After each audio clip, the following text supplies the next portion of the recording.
Assalamualaikum warahmatullahi wabarakatuh. Alhamdulillahirabbil alamin. Sallallahu alaihi wasallam ya Rasulullah. Fi kulli hatin wa nafasin ada ramah wasmah. Insya-Allah tuan-tuan semua, ni ada satu merupakan amalan yang ditunggu-tunggu oleh ramai orang-orang muda, pesilat-pesilat, ada ataupun orang yang berurusan dengan pertahanan diri ataupun pihak berkuasa, pihak penguasa yang perlukan amalan ni. Insya-Allah kongsi iaitu satu amalan itu besi kursani. Besi kursani. Besi kursani lah, bila sebut besi kursani semua orang tahu. Besi kursani. Besi kursani dia ada dua. Satu besi kursani kuning dan satu lagi besi kursani hitam. Tapi Ustaz tidak menggunakan alat dan semua, tapi Ustaz menggunakan amalan. Ada setengah orang dia gunakan besi kursani ni, besi kursani daripada yang kuning. Yang kuning tu biasanya daripada tanah Jawa. Kalau yang besi yang hitam ni biasanya daripada tanah Melayu kita, tanah Malaysia kita ni, Malaysia ni.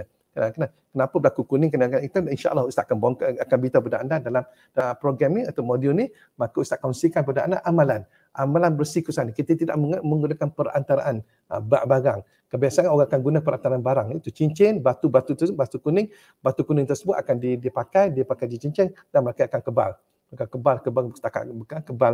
serangan, tikaman, hirisan ataupun tembakan ataupun pukulan, tetapi bahkan kebal dari segi bentuk untuk ke kita spiritual kan, ataupun serangan-serangan gaib. Tapi untuk ini Ustaz bagi amalan. Jadi bila amalan tu semua, apa kelebihan amalan dengan kelebihan kita memakai benda. Kalau kita memakai benda, kita pakai cincin, contoh kita pakai cincin, maka sekiranya tertinggal. Bila tertinggal bilik air ke, tertinggal dekat rumah ke, bila kita dah keluar, kita dah sampai jauh dah, tiba-tiba tertinggal, maka hati kita rasa lain dah. Kita rasa lain, dah hilang dah pergantungan kita kepada Allah Ta'ala.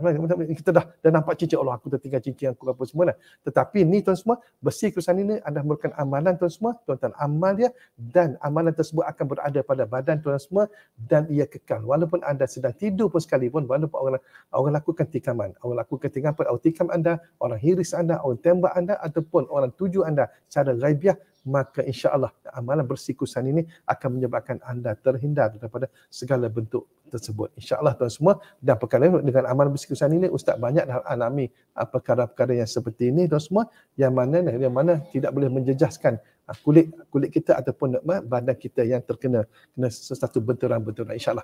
Jadi kalau anda inginkan satu amalan yang memang amalan yang kuat untuk menyebabkan anda kebal segala-galanya, maka anda join lagi dalam amalan besi kursani. Assalamualaikum warahmatullahi wabarakatuh.